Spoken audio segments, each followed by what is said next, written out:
Welcome to Leading Age Georgia and the Georgia Institute on Aging webinar series for members through our Georgia Institute on Aging. I am happy and honored to have Kathleen Weissberg as our faculty for this webinar presentation. And without further ado, I will pass the baton on to Kathleen. Thank you very much for that introduction, and hopefully everyone can hear me just fine. It is my pleasure to be with you today and to talk about this topic, which you'll hear as I speak, I'm incredibly passionate about. I call it Busy Doing Nothing, How to Foster Purpose and Meaning for Seniors. And as we already highlighted, my background is as an occupational therapist, so a lot of this is very intuitive for me. But I think it all kind of hit home for me, and you'll hear me tell stories as we go along here. But it hit home when my father-in-law went into a CCRC several years ago and kind of made his way through independent living, assisted living, and then finally skill. And it kind of all came together for me. So with that, that's how I developed this presentation. We will go through all the slides and such, and then I think there's probably more than enough time for questions as we get finished. So let me start first by going over the objectives, and I'm going to actually read objectives 2 and 3 first. We're going to describe the elements of a successful activity program to provide purpose and meaning for residents, identify tools to measure client preferences and staff use of client-centered practices relating to meaningful engagement, and finally just hit very quickly on the elements of the PEO model of care and ways that we can structure our activities for active engagement. Now that said, when I use the word activity, I should probably highlight that what I'm referring to there is all activities. That could be self-care, that could be leisure, that could be anything that occupies our individual's time. So I don't want you to think this is just related to life enrichment or an activities department or rec therapy. So I start off by this quote, which I really love, and I will read it to you. There are certain things that are fundamental to human fulfillment. The essence of these needs is captured in the phrase, to live, to love, to learn, and to leave a legacy. The need to live is our physical need for such things as food, clothing, shelter, economic well-being, health. The need to love is our social need to relate to other people, to belong, to love, and to be loved. The need to learn is our mental need to develop and grow, and the need to leave a personal legacy is our spiritual need to have a sense of meaning, purpose, personal congruence, and contribution. And this resonates a lot with me. That's obviously from Stephen Covey, and many of you are very familiar with him, I'm sure. But if you pick through that, there's a lot of different things going on in there. You know, it's our social need, and certainly activities will fill that, or our occupations will fill that need. That mental need to develop and grow. And as we talk about this more, we learn that our elders, our seniors, they want lifelong learning just as much as we do. And then there's that purpose and personal congruence. It's that need to have contribution. It's that need to have meaning, to need to know that we are making a difference and what we do matters. And more importantly, it's that what we're doing matches what is available and offered to us, that if we tick off our values boxes and our roles and our interests, that something in the environment is matched up with that to give us congruence. So why foster purpose? I think a lot of this, again, is very intuitive, but the evidence from research that was conducted at West Virginia University suggests that maintaining purpose in life and setting goals across the entire lifespan can actually protect us against ill health, progression of Alzheimer's disease and related dementias, and even protect us against early mortality. And if you look at, the aging process, obviously it's natural for us to age, but think about our elders. They're a wealth of information. They are a repository of culture, of tradition, of knowledge, of skills. And a lot of our folks come into our care with all of those skills, but that's not always fostered. And what we see is a decline in occupational performance. And we see this learned helplessness, if you will. I was just reading a study a couple of weeks ago that talked about individuals coming into a skilled nursing facility, and within a very few short months, they have decline in function because we're not fostering that. We also see that folks who are occupationally active, and again, when I use the term occupation, I just mean things that fill our time, not necessarily work. But those folks show fewer disturbing behaviors. They need less help with self-care. They have better mood and limited or decreased depression. So fostering purpose, fostering engagement is important.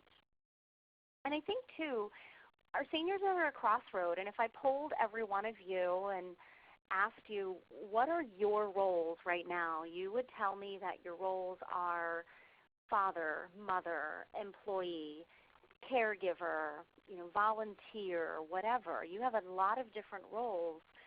But think about as your life changes, that dictates what our purpose is and what we do, how we spend our time. And as we get older, our roles change, right? And our seniors are at this crossroads. Do they continue their same roles? Is there a way to continue those roles? Do they find new roles? Do they totally change? I don't know the answer to that, but I can tell you that it's our job as providers of care to help them and to guide them, because if we don't, what happens is their roles just slip away. And Cooper and Green, again, while that's a little bit of an old citation, they did see in their research that purposeful occupation remains important across all phases of the lifespan, and that older individuals do, in fact, prefer active engagement. So that said, these next couple slides just speak volumes to me. When I put this presentation together, actually for Pioneer Network, I had the opportunity to take some photos and find some photos, and I think some of this is very real. As you walk through a site, is this what you see, these types of photos or pictures? Or are you seeing this? And if you look at the folks in these pictures, they're singing, they're happy, they're gardening, they're involved, they're doing, fun, engaging types of activities, and it shows on their face. It shows how happy they are. And then you look at whether or not things are engaging. I'm an occupational therapist by background. I will tell you I've never once used a rainbow arc. I don't really understand balloon volleyball. I could probably poll all of you on the call, and probably none of you play balloon volleyball in your spare time. And quite frankly, that upper right-hand picture with the cards, I realize that's probably a fine motor activity, but is that engaging? Is that purposeful? Probably not. But then you look at these pictures, and, again, somebody here is snapping beans. You want to do a fine motor activity. That's fabulous. Somebody's building a puzzle. Somebody's bowling. They're doing something on the computer screen.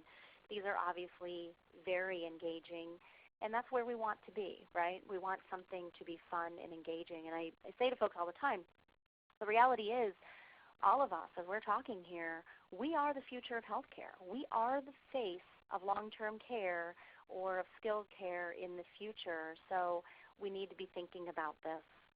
And as we do that, I challenge each of you to answer these questions. What do you like to do? And again, if I polled all of you, if we were live in a room, you would say you run, you exercise, you read books, you garden, you have a women's group, you paint. I don't know what you do. You do a lot of different things. Asking about what your roles are, what your values are, what your interests are, and are the things that you like to do, your activities, are they congruent with your roles, your values, and interests? And the chances are that, yes, they are. And then compare that against what you're offering at your facility. If you checked into your site tomorrow, if you checked into your center tomorrow, would there be an offering of activities that you would say, yes, absolutely, I want to go to that? Or would you say, no, this probably isn't for me? The other thing you need to ask about activity in general is it organic or is it contrived? Balloon volleyball, very much contrived, obviously. Organic activities are those that we just allow to happen naturally. So, for example, I think back years ago at a skilled nursing facility that I worked in, a SNF in western Pennsylvania, where I'm actually from. And I remember the men every morning sitting in the lobby reading the newspaper together. And they would just sit there and banter back and forth about the sports scores from the night before. And out of that organic activity that it was just naturally occurring, we ended up getting our men's social club. I'll give you some other examples as we go along, but you want those things to just automatically occur. Again, I go to Select Rehabilitation. We service close to 700 sites nationwide, and I'm in a lot of those sites, and I still see bingo and painting sun catchers and different things like that. And again, I ask, would that be congruent with your roles, your values, your interests, and what you would want to do? So how do we get there? How do we foster engagement? We're going to talk about some steps for this. And the first thing is that we need to connect people to their environment. We make it more than just a place to sleep and eat. And you include our clients, our residents, patients, whatever you want to call them, we include them in decisions and events within the environment. So for example, I do have a background in driving rehab, and I recall working in a site where we were kicking off that program. One of the gentlemen in our site happened to be a retired mechanic, and we said to him, hey, we're kicking off this program. Would you like to be involved in our car safety day? And he loved it. So he was very much included. Worked in another site or consulted to another site. There was a client there, a resident who was a retired nurse. We were developing policies and procedures, and we included her in that from both her nursing background and the side of being a resident. And I'll tell you what, we didn't take all of her feedback, certainly, but just to get that perspective, it was huge, because what we did is that we created a way for that person to be purposeful. We modeled purpose, and guess what it gave them? Quality of life, and it gave them that meaning that they were really looking for. So the next is looking at daily activities that stimulate the mind and body. They are culturally and socially relevant. They match the interests of your group. They're age appropriate. And we foster those relationships and that engagement, again, through common goals and common interests among the folks who are in our sites.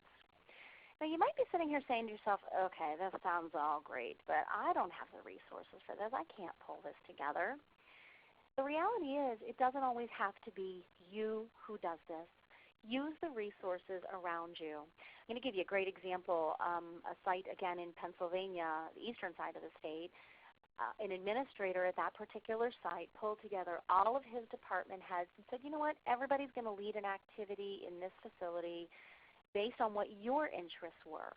So somebody led an activity related to playing chess, somebody did a tutored wine tasting, somebody else did a travel log experience, and the list goes on and on. You could also have residents lead some of those activities, and we'll talk about that in a few minutes. But we have to, again, remember that they should be culturally, socially relevant to the individuals who are there, and they need to be age appropriate. Moving forward to foster engagement, we can look for opportunities that involve the local community. So our clients, our residents, can tutor or teach or do intergenerational mentoring, and that gives such a great feeling of self-worth. And on the flip side, we can have folks come in to us and do the same. I mean, I've worked in places where they've had daycares in the nursing home and the opportunities that that brings up, or, the adopt a grandparent type programs. You can even, and I think this actually might be on another slide, but we can promote our clients getting more involved in classes or something either in the senior centers or the local college or what have you, again, to promote that lifelong learning. Remember that it doesn't just have to be within our site. The election, obviously, that we just had this week is a great example. The site right down the street from my home in Delaware had a great civic opportunity where the clients there earlier on, obviously before the election, were helping to register folks and helping with, balloting, the absentee ballots and such. So again, there's a lot of opportunities there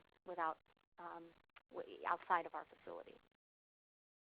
Then we can help our residents to lead. Again, consider ways to get them involved in leadership opportunities in the facility. So resident committees maybe are a good place to start. And again, I think of creative things. How many people watch HGTV and think that they are an interior designer at this point? Or how many watch Food Network and know everything about food that might really want to get involved as we are maybe renovating something or redesigning our menus? Somebody who loved gardening may want to provide input to what we're doing for groundskeeping, and the list goes on and on and on. But serving in that way gives them a greater cause. It fosters that sense of purpose. And again, you'll probably hear some stories from me. My father-in-law, again, who was in that CCRC, there was a gentleman who he befriended, and this man loved beekeeping. And he wanted to get involved in beekeeping again, and no one in the site had any experience with that. So he said, you know what, I'll take it on myself. And he did. And I periodically, my father-in-law has since passed away, but I periodically go back to that CCRC, and sure enough, that beekeeping program is sustained, and he's taught many people about it. So again, it's given him the opportunity to lead, and it is fostering that sense of purpose. And it's a great activity that folks are really involved in. I think the most important thing to remember is one size doesn't fit all, and I think we know that. But driving purpose with activities or occupations is very, very individualized. So we need to provide a lot of different options for groups and events and social interaction so that our clients can really tailor their purpose based on what works for them. Providing all of those options also gives them that autonomy that you'll see on an upcoming slide they really want. They want to be able to choose that activity, when they want to partake in it, when they want to eat, how they want to participate. And a lot of times when folks are coming to us brand new, they might feel really restrictive compared to how they lived on their own. So again, having that, that great richness of activity is really great. And again, that is the essence of person-directed living, of course. So, the question, I may not give you a lot of answers, but I'm certainly going to give you a lot of questions before you leave today. The question is, do we set up our activity calendars based on what we think individuals want, what we think they need, what they would want to participate in? Or are we truly allowing our residents to direct that? And hopefully it's the latter of that, and they're developing the activity calendars. So some practical ideas. Some of this we've already hit on, but caring opportunities. And it doesn't have to be a facility pet. It doesn't have to be a child, but it needs to be something maybe that can give them that sense of being needed. Maybe it's gardening. Maybe it's tending to the facility plants or something like that.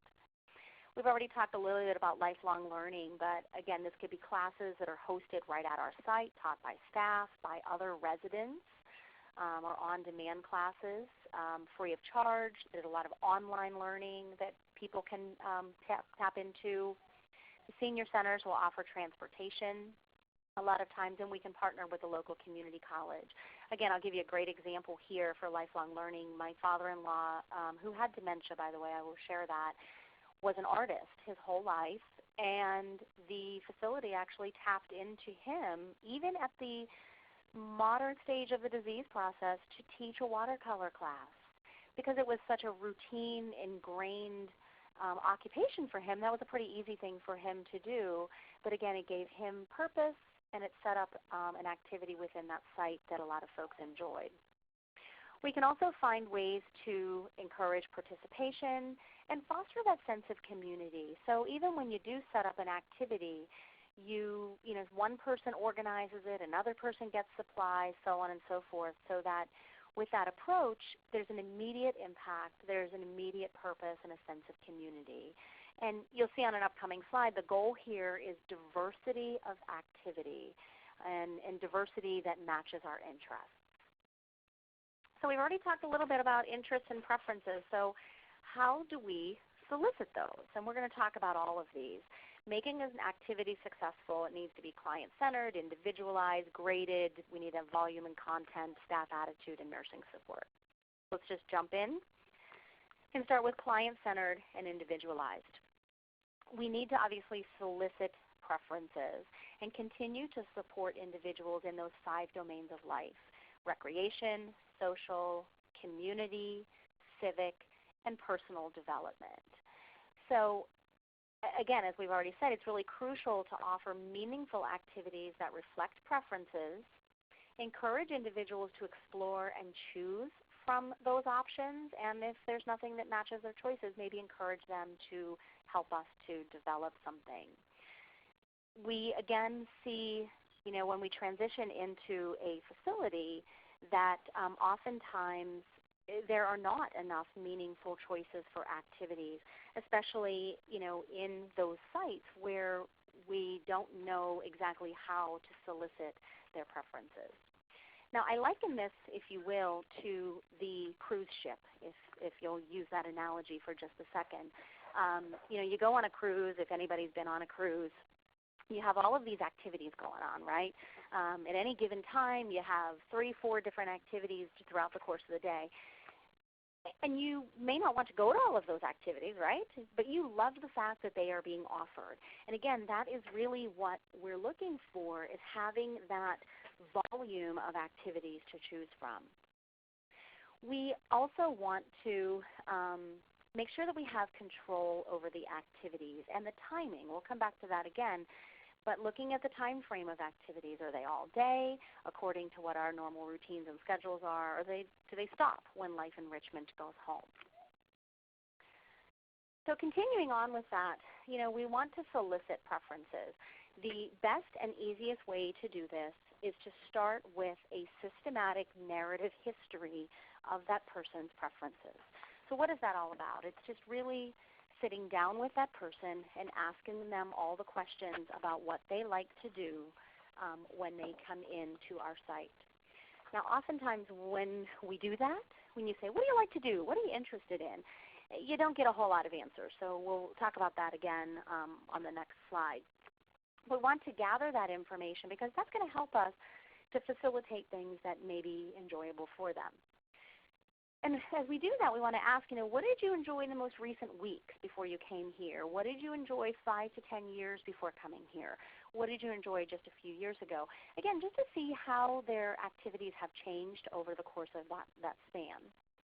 Then we also want to talk about, health-related obstacles. Fear of falling, pain, sight issues, hearing issues, shortness of breath, anything that might impact their ability to perform that activity, because then what we'll do is develop novel interventions to re-engage them. We'll talk about that on this slide. So as we're starting to, again, get these preferences and solicit these preferences, we can say to them, if your health was not an issue, is there anything special that you would really want to do in the next 6 months? And we can read off this entire list, and I won't read it to you, all these different categories of activities. I really love this because, again, if you just say, hey, what did you like to do, you're going to get a really limited response. But I think sometimes if you give them more categories and more options, they'll be a little more forthcoming with information. The other thing, too, is that we need to do this over and over again over time because our preferences change. That person may see something they would really like to do and they've never done before, and now they would like to try it. And then again, we need to get novel. So for example, I live in a very rural community where we have a number of farmers who obviously are not farming anymore. So we get them online and they review the farm report. Folks who have loved classic cars or, love to tinker, we get them involved maybe with the Meekum Auto Auction or something. Folks who love to travel, maybe we can't travel anymore, but maybe we can watch a video about that location and have a discussion. So sometimes you can't do the actual activity, but you can certainly get a little creative related to that. So some of the perceived barriers as we talk about this, first of all, is staffing. We'll talk about this again, but it's important to note that activities is not just the job of life enrichment. It is everyone's job within the facility, and we can certainly do this on a shoestring budget with shoestring supplies. Look around your house even and bring stuff in. I work with an administrator who brings in the pasta machine on a regular basis. And they make pasta with the clients, and they make sauce, and they have a big, Sunday spaghetti dinner. So I think there's a lot of things you can do there. I think we also need to look at schedules, and we'll talk about this, I think, again. But, is it our schedule or is it the client's schedule? Do we have activities running all throughout the course of the day, or do they stop at the close of business? And if I asked each of you, you would tell me, I do that at 8 o'clock at night or 9 o'clock at night. Do we give our clients that same opportunity? And then again, getting into creative activity choices. And again, sometimes this isn't about having, some super fun craft or leisure activity. Sometimes it's just about having normal activities, like watering the plants, like sweeping the floor, like, grooming the facility dog, etc. So with that, let's show you a couple of tools that you can use for soliciting preferences. And the first you're probably very familiar with. It is the PELI, the Preferences for Everyday Living. And you're probably very familiar with this because the MDS is based off of this tool. But what I like about the PELI in its large form, if you've never seen it, it is a combination of both Likert scale and open-ended questions, but it really, really taps into their routines, their habits, their preferences, and it goes into so much detail about things that the MDS probably could never do. And it gives you so many different options for activities that maybe you wouldn't even think of. So it's a nice option if you have the time to go through that in detail. The next one is something called the Modified Interest Checklist, and this might not be one that you're familiar with. This is very much an occupational therapy tool, but that said, I've had some clients use this one, some sites use this one, and they go down through the various activities, and there's a lot of them. There's 60 or 70 different activities, and folks can just say, yes, I like that, I have a strong interest, no, I have no interest. I actually had a site use this particular checklist and found that they had a lot of people who loved not only sports, but trivia. And they were able to put in place in their site a trivia night, much like the local watering holes will have where they do the different trivia contests for prizes. And they put that in place in their site just based on the results from this particular screening tool. And again, that's very age appropriate and very normal, right? The next one is the roles checklist. And again, it's an OT tool, but what I like about this particular tool, I'll show it to you, is that individuals can check off a bunch of different, there are 10 different occupational roles throughout their lifetime, volunteer, caregiver, friend, etc. And they can indicate how important those activities or those roles were to them. And what we can then do is try to incorporate those within our sites where we're helping our residents to lead. And then finally, the Canadian Occupational Performance Measure, and this is proprietary. This is one that actually has to be purchased. It is not available in the public domain. But what is neat about this particular tool is that the individual themselves who fills it out, and I just put one little excerpt in here, they tell us themselves what is important to them and why it is important to them. They actually rank order these. And I will tell you again that a real story. I used this with my father-in-law. And so I told you he did teach a watercolor class within his site because they asked him to do that. Every activity that this particular site pulled together and gave to him related to art. And he was miserable. When we finally did this tool with him, he said to me, you know, Kathleen, I was an artist my whole life. That's how I made a living. I don't want to do it anymore. I want to do different things. And again, had we not asked him that question of what was important to him and what was meaningful to him, we may not have come down with that particular information. So again, it's really important to ask those questions.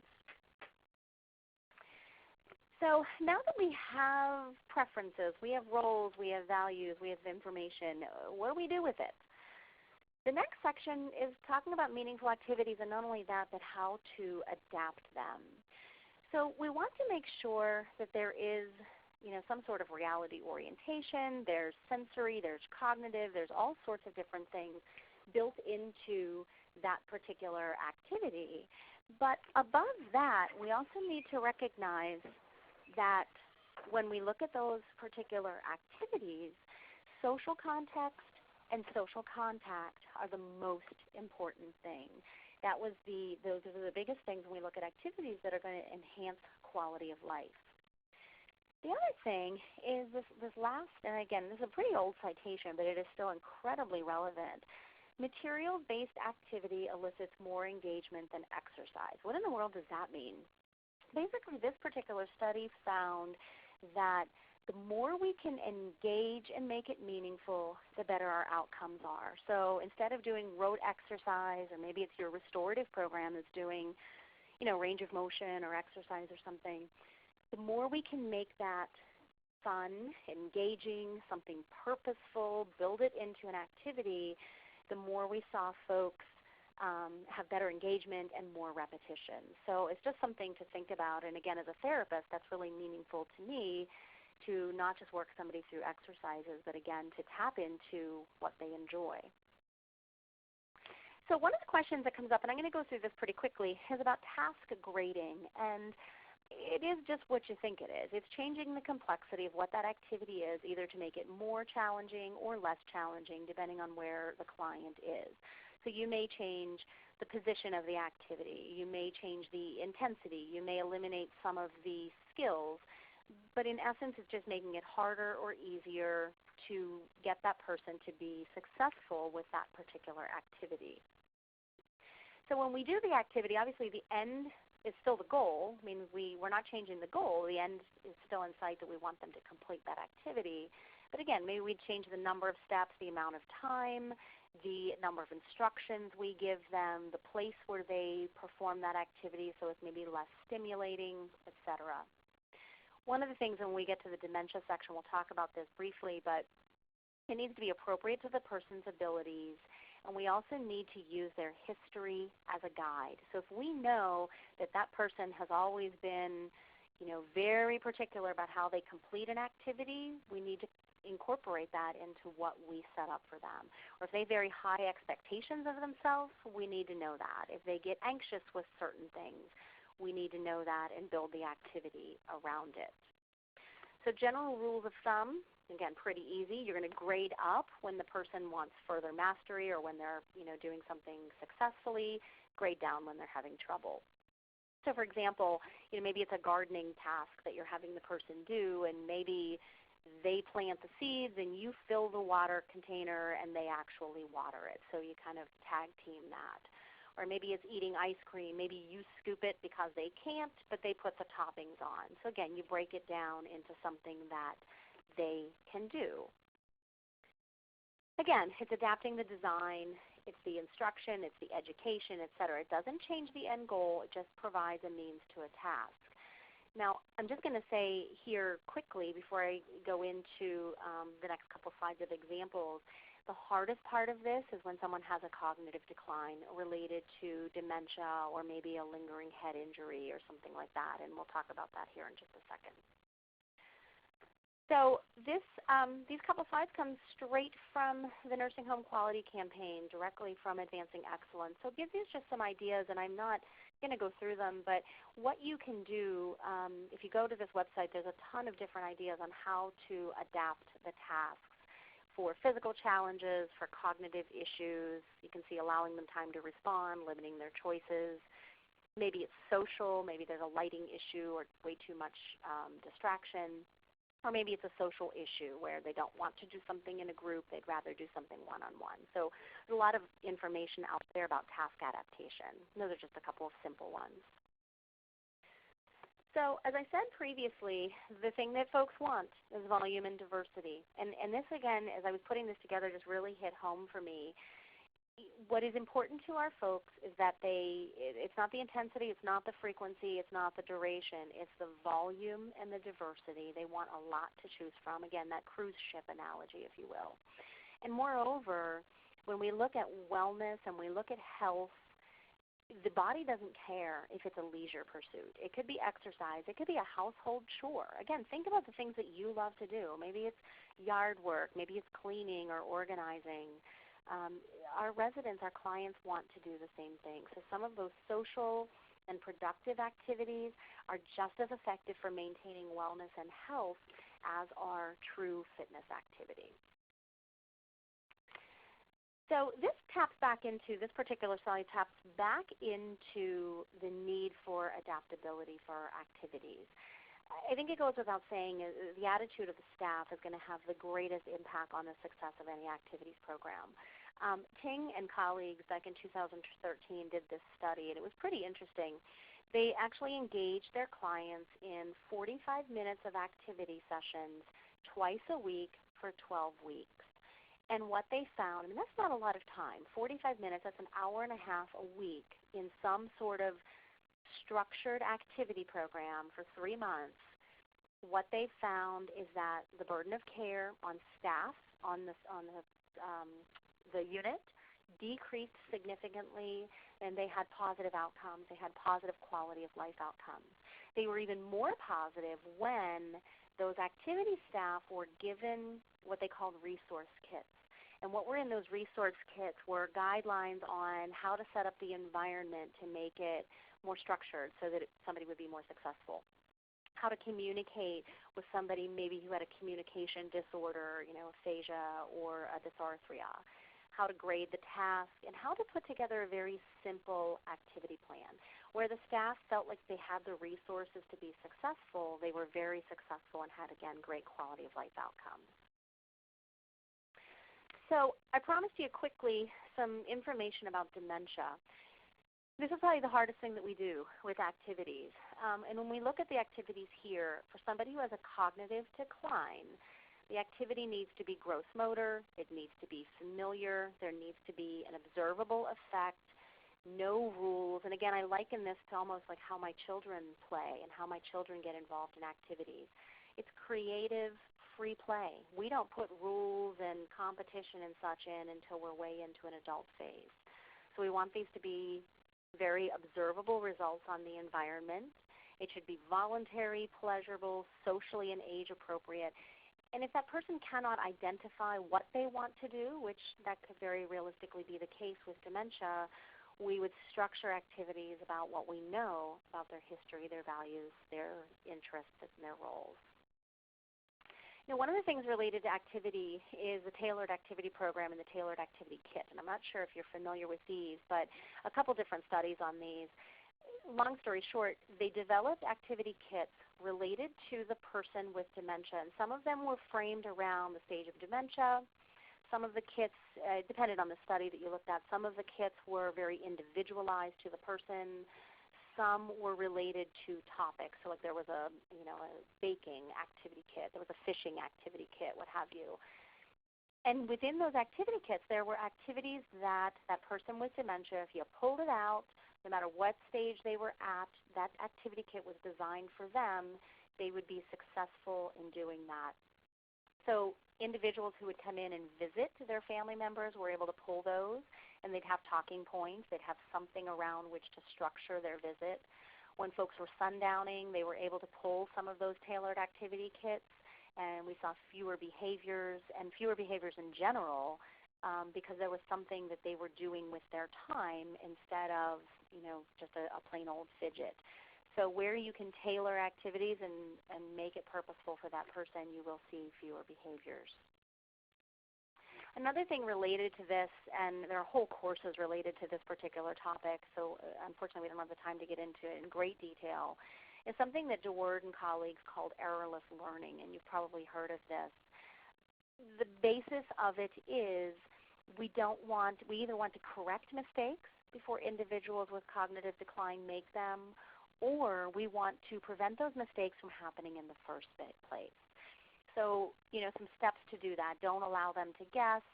Master the task step by step, doing modeling by demonstration, obviously verbal and visual instruction. We can vanish our cues, meaning that we'll give our cues and then slowly but surely take them away as someone masters it. And then spaced retrieval, where we ask them to recall new information after increasing delays. But the point of the matter is, if a person does, in fact, have cognitive decline, we don't want to set them up with an activity where they're going to fail or where they're not going to be successful. We want to prevent that frustration and that failure. And when I say cognitive decline, I'm thinking dementia. We want to prevent that failure from happening in the first place, because what it ends up leading to is not just frustration, not just maybe additional behaviors, but then that person not wanting to engage in that activity later on. So we want to keep that engagement over the lifespan. Now, this particular slide comes from Waschel and her colleagues. Kim Waschel is an OT. You may have heard of her. She does a lot of dementia training. I'm going to hit on a couple of these different areas because they make a lot of sense to me. So attention span, if somebody has dementia, early on in the dementia process, they can attend to an activity for about 20 minutes. Middle stage of dementia is about 5 to 20 minutes. Late stage is not at all. Environmental scanning, early on in the dementia process, they can see something about 24 inches in front of their visual space, in front of their eyes or in their environment. Middle stage of the disease, we're at about 14 inches. And as a late stage, we're at about 7 inches. So if you're not right in that person's visual field, they can't see you. So oftentimes, again, we send somebody to an activity and they're not necessarily that close. They may not be getting anything out of it. Even direction following, again, early on in the dementia stages, they can follow several-step dementia or several-step directions. Middle stage, we're looking at one-step verbal. Late stage, they can't follow directions at all. They need hand-over-hand guidance. And I think the one that really hits home for me is the response time. Early on in the dementia stages, again, it's just going to be slower than normal. Middle stage of dementia, we're looking at about 15 to 20 seconds to respond, and late stage is about 60 seconds or more. And it's very difficult to give an instruction and wait a full 60 seconds for somebody to respond. But yet oftentimes we do just that. We bring somebody to an activity, or we set up a task in their room, an ADL task or something, and we don't give them that response time. So how do you know if an activity is appropriate? And I think this is for anybody, not just somebody with dementia, but you assess where they are, learn about their past habits, their interests. If they can verbalize what they want to do, let's do that. If not, we choose based on those interests, adapt that activity, and then assess the success. And if it worked, continue to do it, but if it didn't, then go back to the drawing board and do it again. And I like this particular slide, and you can read the staff feedback, but what this points to is that this happened to be from a study with end-stage dementia patients where they were still engaging in meaningful and purposeful activities geared to their interests and values. And it was clear that the staff had a major eye-opener, that activity is still very possible and very rewarding at that stage. So let's end up our conversation talking about a few of the trends that we are still unfortunately seeing in healthcare. You know, if we look at what happens in healthcare, oftentimes we are still a task-based work system. We've got to get the work done. And while we're socializing, particularly in nursing, with our residents over and over again, most of the communication still focuses on caregiving. How do you feel this morning? What did you eat for breakfast? How did you sleep? The other reality is that there still are patients who are more popular, others who are well-liked more than others, and nursing tends to see engagement or activities as another department's role and not necessarily within the role and the scope of nursing, which nothing could be further from the truth. Nolan in 1995, and again, I know that's an old citation, but I'll tell you what, the recent literature has not really changed. We still unfortunately see that a lot of folks are inactive most of the time. The TV in the hallway or in the day room still is very, very popular. But what Nolan found is that when nurses actually took on a greater responsibility for activities, incorporated purposeful activity in their day-to-day routine, and really incorporated it within their professional values, we saw self-worth, better quality of life, and really a hope-fostering environment. So, we've considered some of these already, but I would ask every single one of you, do you have a formal philosophy of care in your site? And you probably do, and you would probably say that it is resident-centered. I would ask you too, look at the schedules in your site. Oftentimes those schedules for resident care, so for showers and meals, are so well established, and they have some flexibility, but not a lot. Those activities and therapy, and the caregiving tend to take precedence. And when care needs increase, the opportunity to engage in activity decreases exponentially. We also look to see, think about your own morning routine. Think about, what do you do? Do you get up immediately and get dressed and go to the dining room for a meal? Probably not. You may feed the dog, you may read the paper, you might have some coffee. So again, thinking about what is normal for us, do we impose normal in our sites, or do we have some sort of contrived schedule? And then again, looking at our activities. The most successful programs have both formal and informal activities.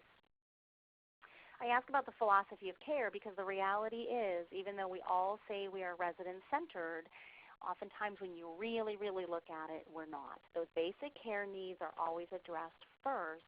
And again, the reality is the nurse holds the key. So this is the person that we really want to prepare to enact occupation-based and activities-based types of schedules so that, again, we're giving our folks what they need to be engaged. So I promised you a couple of models of care, and this is why I hit this particular objective pretty quickly. There's one called the quality of life model, which again makes perfect sense to us, that there's a relationship between quality of life, between purposeful activity, and the quality of the environment. And again, I think that just makes perfect sense to us. The PEO model of care is based on people, person, environment, and occupation. So the environment is just what you think it is. It's the physical environment, the institutional environment. When we look at our occupation, there's those basic units, which are activities, which combine to form tasks, which then combine to form occupations, which are those things that we use to spend our time. So this slide just shows a schematic of that. But if we break it down just a little bit further, think about the P, the person. Those are our clients. They have declining health. They have frailty. And what did we already say? That they really do value control. They value choice. They value diversity. And they value volume. And then if we look at the E, the environment, the reality is that is controlled by nursing. And there's no way that any of us could ever do our jobs in healthcare without our nurses. So it's really important for our nurses to be proactivities, to be flexible, to be creative, to be resourceful, and really to try to give not only those home comforts, but try to enact that sense or that semblance of normal activity for that person. And then there's the activities, which we already talked about. Broad range, varied, familiar, formal, informal, kind of the whole gamut of activities that will meet those needs. So your key takeaways, I think the important thing to recognize is that as individuals who are in our care continue to change, we need to change the environment, and we need to have a very wide interpretation of activities. Those are our movable parts, if you will, our movable components, so that we can continue to meet the needs of our residents. We can't expect the resident to change. We need to change. I highly recommend use OTs to work as consultants to your programs. These folks are experts in activity adaptation, figuring out creative activities, really deep diving interests and values and roles and all those kinds of things to help you pull some of that together. You can also collaborate with community resources and support groups, et cetera, and do that education as well. But I think your biggest takeaway, if you will, is that occupation is critical for every single person through the lifespan. But we just have to recognize that in healthcare, particularly long-term care, that while those needs continue to be important, we may need to address those in non-traditional ways. It may not be the traditional activity. We may need to adapt it, or again, we may need to look at different types of activities, again, to meet that need of the changing landscape and the changing face of long-term care. So I know that's a lot of information in a very short amount of time. So I wanted to, I guess at this point, open it up for any questions that you might have. We have certainly some time left over. Sure. Thank you, Kathleen. I'm going to open up the floor. Just give me a moment to unmute all the lines. The conference has been unmuted. So I just want to just chime in. I just love this person-centered culture change kind of a movement in which you're helping to take us in. So I'm already there and fully engaged. And one thing that was just resounding in my ear as you kept sharing about how to include the elders in the decision-making and process of their choices in their daily lives, experiencing in the homes in which they are, whether it's skilled nursing, assisted living, and any other level of care, but that we're moving from being facilities to broader communities. And that was just fantastic to hear your approach. So the floor is open. Any questions out there?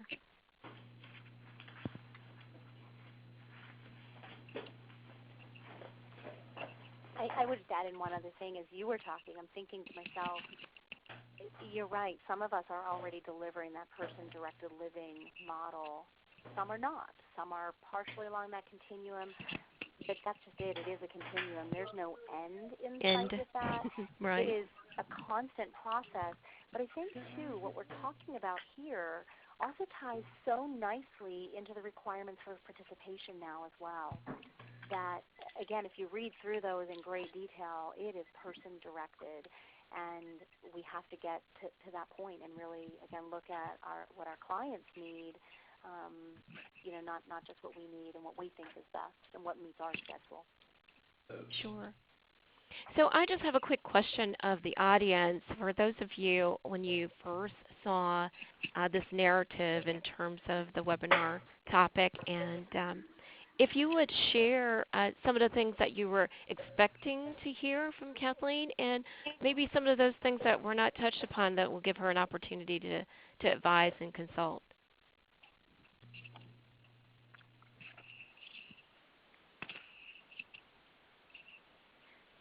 I mean, I think y'all nailed it, so. Thank you. I appreciate that. Any aha moments?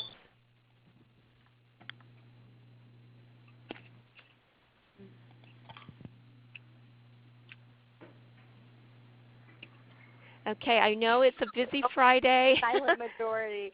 Well, I will share with you guys, though, having delivered this content in the past,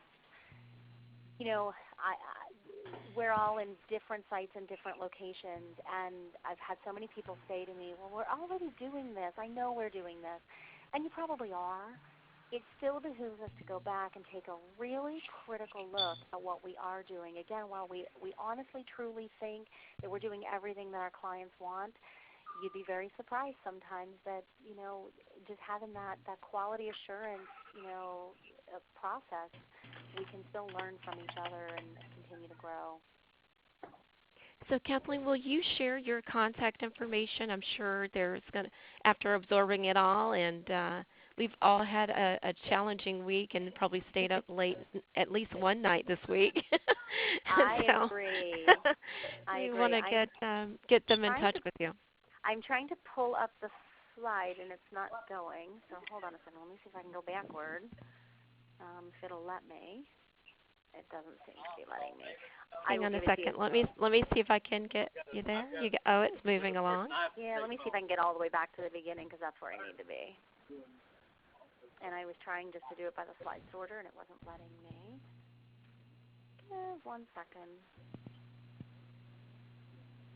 My contact information is on the first slide. There we go. My contact information is right there for you. So if you do have questions or there was something else you wanted or some of the tools that are in there, anything, don't hesitate. I'm Weissberg@selectrehab.com. It would be wonderful too for some of the citations and publications that you mentioned and results from studies. If you have any of those links that I can add and publish in the December newsletter, so that folks can have access to that, would be wonderful. I will send you my resource list. No problem. Awesome. Any last comments or questions? I have one. Go right ahead. I work in an adult day health facility, and sometimes I feel like we just don't have, the space or the resources to do some of these things. But as we were listening and as she was talking and sharing with us, it made more to me that we just need more volunteers specialized in certain things to come in and help us start different opportunities and different things. That's a great comment to make. I think you hit the nail on the head. Not everything has to be you pushing that forward. It can be volunteers. It can be other folks. Use every resource that you have. And you're right, a lot of times space is challenging. So you need to kind of get creative, see what you have to work with. Sometimes we don't have supplies. But again, if you ask throughout and you don't take it all on yourself, you'd be very surprised what comes forth. That's a great comment. Thank you. Thank you. So I noticed there's a question in the chat room. I'll ask Susan to email those that register for the call and for the webinar to send you the slides. Absolutely. So if there are no parting comments or questions, I just want to bid everyone a fantastic weekend and day. And thank you for joining the webinar. Kathleen, you're fantastic, and hope we'll have an opportunity to have you back. Thank you so much. Have a great weekend, everyone. Bye now.